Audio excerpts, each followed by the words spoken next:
The moons of Vecro 7 cast pale silver light across the churning rapids, turning the water into liquid mercury. Clara Wynne crouched at the edge of the ravine, checking her scanner for mineral deposits.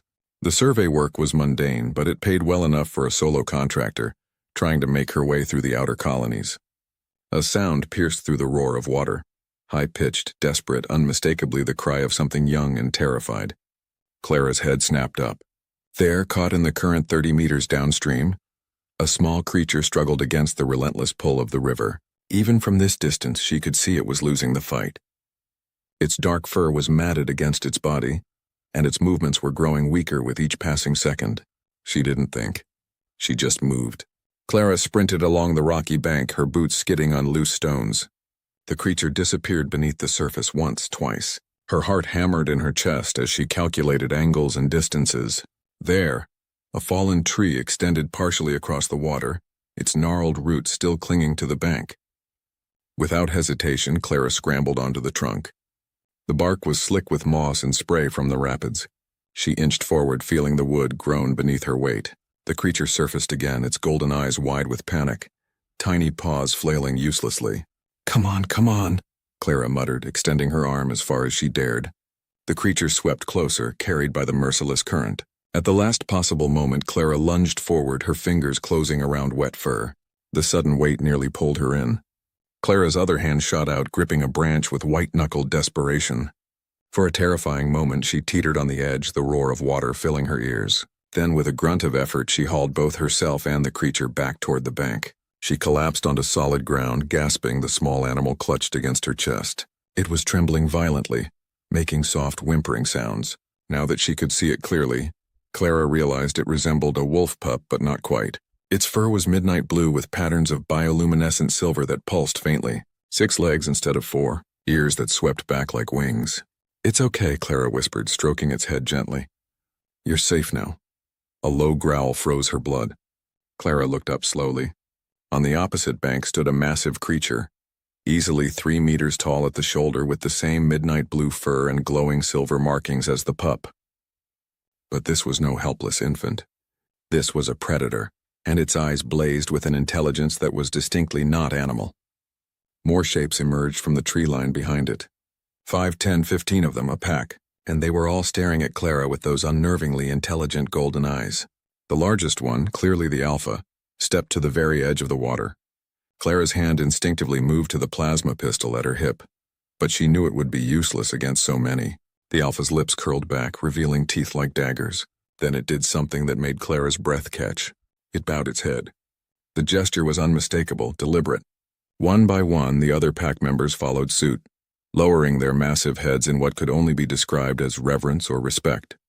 The pup in Clara's arms wriggled free and stumbled on shaky legs toward the water's edge. It let out a series of high-pitched yips. The alpha responded with a deep, resonant sound that seemed to vibrate through Clara's very bones. What happened next defied everything Clara thought she knew about alien wildlife. The alpha closed its eyes, and the silver markings on its body blazed with brilliant light. The air shimmered, and suddenly the raging river began to calm.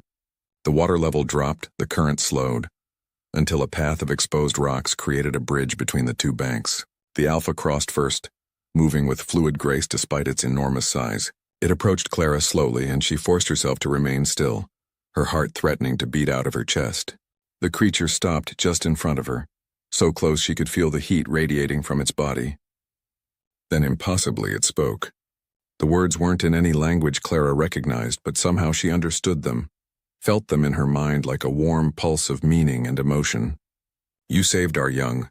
You risked your life for one not of your kind. This debt cannot be repaid with simple gratitude." Clara stared in shock. I just did what anyone would do." The alpha's eyes gleamed with what might have been amusement. "No, not anyone. We have watched your kind since you arrived on our world. We have seen fear, greed, indifference. But you saw only a life in danger." The alpha turned and made a gesture with its head. The rest of the pack approached, forming a circle around Clara.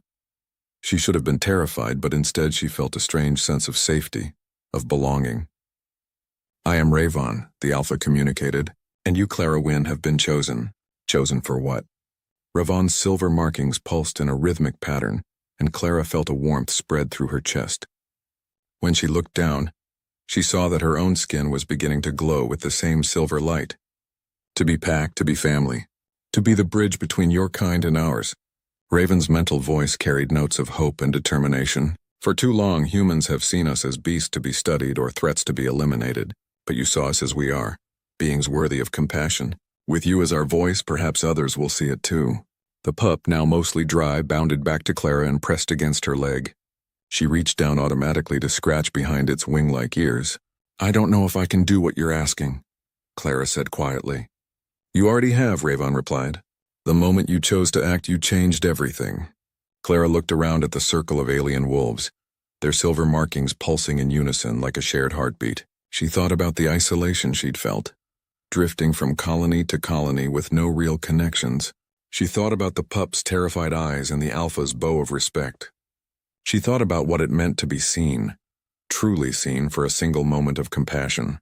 Okay, Clara said, feeling the words settle into her bones with a rightness she hadn't expected. I'll try. Ravan's rumbling purr of approval resonated through the night air. The pack voices joined in, creating a symphony of sound that seemed to make the very stars shimmer brighter.